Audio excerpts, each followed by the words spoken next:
જય ખુખારમાં મેલડી નવરાત્રિમાં કુળદેવી માને પ્રસન્ન કરવાના ઉપાય તે વાત ઉપર ખુખારમાં મેલડીએ શું પ્રવચન આપ્યું તે આપણે આ ભાગ 1માં જોશું. જય ખુખારમાં મેલડી. નજીક આવે છે, બહુ દાડા વાર નહીં, સૈતરના વાયરા વાઈ ગયા, હવા આવી જઈ તો આ સમયગાળામાં છે ને માતાઓ દરેકની કંકુના પગલે ઘેર આવશે, લખી રાખજો. આ ચૈતરમાં આ નવ નોરતામાં ભલે રામ જવું માતાને,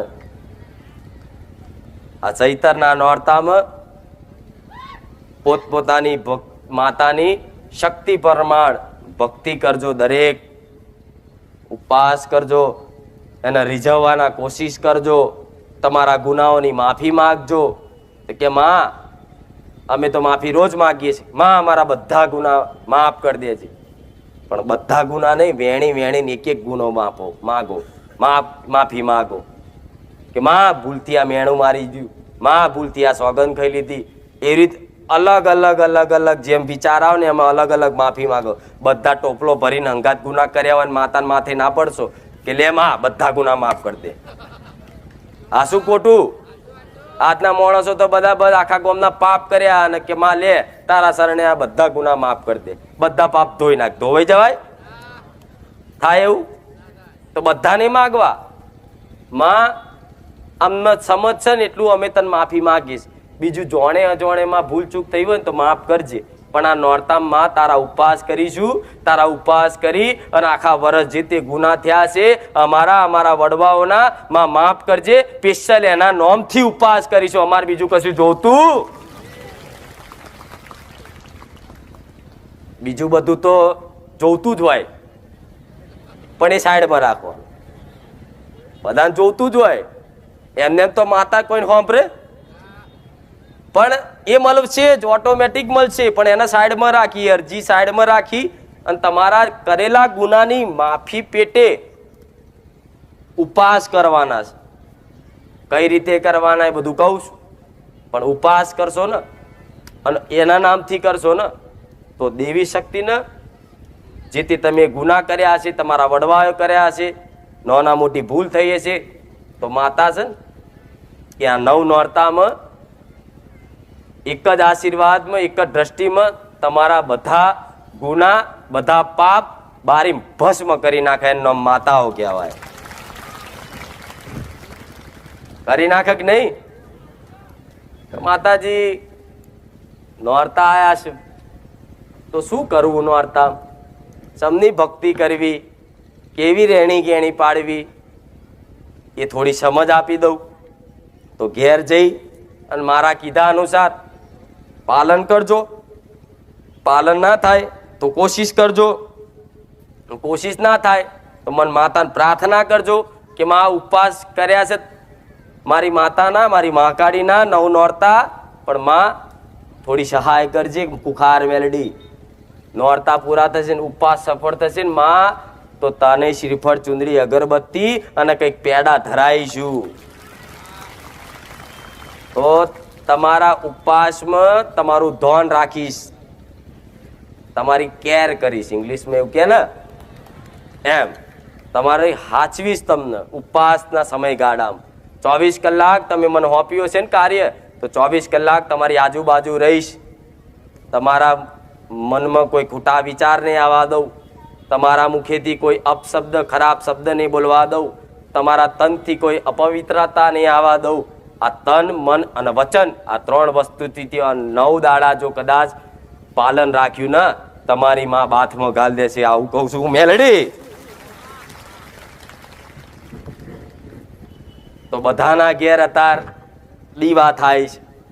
કોઈ મોટા મઢમાં કરતું હશે, કોઈ નાના મઢમાં કરતું હશે, કોઈ લાકડાના મંદિરમાં કરતું હશે, કોઈ આરસપારના મંદિરમાં કરતું હશે, કે કોઈ પાટલી પર કરતું હશે, કોઈ ખાલી ફોટા મૂકીને કરતું હશે. પણ બધાના ઘેર દીવા થાય છે ને, અને બધાના ઘેર કુળદેવી હશે જ. બધાના ઘેર એની ચઢવ માતા, પૂર્વજ, સિકોતર બધી બેહાડેલી જ હશે.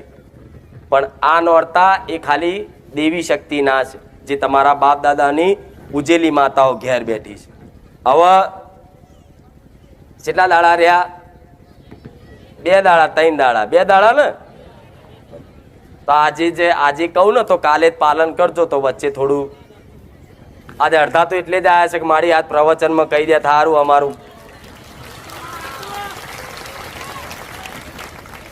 પહેલા તો તમારું ઘર એક મંદિર કહેવાય.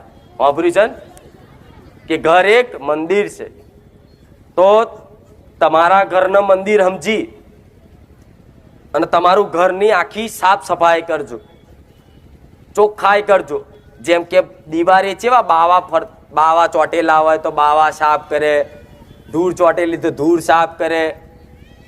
એવી રીતે આ એક નવું વર્ષ જ કહેવાય, વિક્રમ સંવત. એવી રીતે આ નવા વર્ષમાં તમારા ઘેર તમારી માં બેઠેલી હોય તો એના માટે આખા ઘરની સાફ સફાઈ કરી, આજુબાજુનું ઘર બધું સાફ કરી, ચોખ્ખું કરી, ઘરમાં એક સોનામણી છોટી દૂધની છોટ નાખી અને તમારી માતાજીનો જે તે મઢ હોય ને એ મઢ ઉતારી અને એકદમ સાફ કરી, ફોટા ચોખ્ખા કરી અને દીવા બીવા ધોઈ અને પહેલા દાડ તમારી માના નોમથી, કુળદેવીના નોમથી દીવો કરજો. 100% તમારી માનો હાથ પકડીને લઈને આવીશું મેલેડી.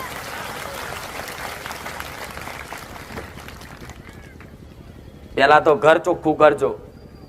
ઘર ચોખ્ખું થશે ને તો તમારી માતાને એક આવું વાલું લાગશે. ચોખ્ખાઈ હોય તો દેવી શક્તિનો વાસ હોય એવું કહે છે કે મારી હા અમે તો રોજ ચોખ્ખું રાખીએ એવું નહીં, પણ બાવા ચોટ્યા હોય ને મેલું થયું હોય, માટીવાળું થયું હોય, મઢ માટીવાળો થયો હોય. જેમ કે આખા વર્ષ તમે પૂજા પાઠ કરીએ છીએ ને તો કેટલું બધું ધૂળ ચોટીએ છીએ. તે રીતે માતાજીનું એક ઘર છે, એક મંદિર, એ સાફ કરજો. અને કોઈને કહેશે કે માતાજી અમારું નવું છે, જૂનું છે લાકડાનું મંદિર, તો નવું લવાય? તો હા લવાય. તો કહેશે કે આમાં માતાજીની રજા લેવી પડે? તો ના, રજા લેવાની જરૂર પડે. બધાને તો એ ડર લાગે કે લાવો આ લાકડાનું મંદિર છે નવું લાવું, પણ કે માતાજીની રજા લેવી પડશે. માતાજી રજા આલે તો લાવીએ, નહીં તો આપણો કોઈ ગુનો થઈ જશે. તો તમારી કુળદેવીને ખબર છે કે દીકરો મારું જ મંદિર લાવવાનું કહે છે નવું, એમાં રજા લેવાની આવે? પ્રાર્થના કરાય કે માં આ મંદિર થોડું જૂનું થઈ ગયું છે, કલર બરલ ઉડી ગયો છે માં, તો માં નવું મંદિર લાવું છું તારા માટે, તું મારા મગજમાં વસીને તને ગમે એવું મંદિર તું મને બજારમાંથી લઈ આલજે. તો તમારી માના આરસપારનું ગમતું હશે ને તો તમારા મગજમાં આરસપારનું લાવડાવશે. હું મેલડી આવું કહું એટલે તમે નવું ઘરમાં મંદિરે લાવી શકો છો, બદલી શકો છો. બીજી વસ્તુ, તમારા ઘરમાં ફોટા હોય, ફોટા કદાચ વર્ષોથી એક જ હોય, તેનો કાચ બદલવો કે એને ચોખ્ખો કરવો, આ બધી સાફ સફાઈ છે ને આ કાલના દાડામાં કે આજે ઘેર જઈને કરી દેજો. આ નોરતા ચાલુ થાય એના પહેલા, બરોબર? હવે આટલું કર્યા પછી કહેશે કે માતાજી અમે કુળદેવીનું શ્રીફળ મેલેલું છે, કંઈકના ઘેર મૂકેલું હોય છે, અમુક નહીં મૂકતા, પણ વધારે ટકા લોકોમાં ઘેર શ્રીફળ મૂકેલું હોય છે કુળદેવીના નામનું, કળશમાં કે માતાજીના મઠમાં. તો શું એ શ્રીફળ બદલાય ખરું? આવો પ્રશ્ન થાય છે ને બધાને કે મારી શ્રીફળ અમારું જૂનું મૂકેલું હોય તો ક્યારે બદલવું? તો હું એવું કહું છું કે આ નોરતા છે ને ચૈતર, આ 9 દાડામાં તમે તમારી માતાજીનું શ્રીફળ ગમે તારે બદલી શકો છો. તો એમાં દેવી શક્તિ યાત્રા થશે.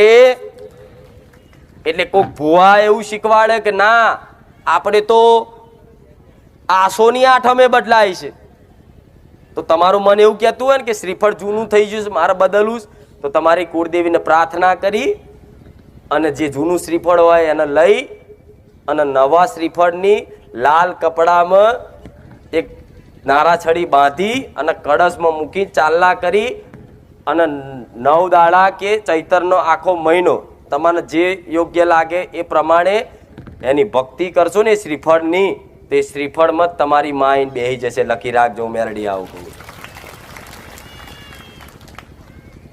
કેટલાના ઘેર શ્રીફળ મેલેલા જોજો, કેટલા બધા. તો તમે બદલી શકો છો.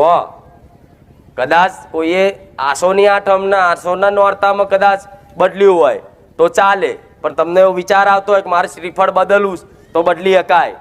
તો કે માં જૂના શ્રીફળનું શું કરવું? એવું થાય ને, પધરાઈ દેવું કે કોઈ પીપળે મૂકવું કે શું કરવું?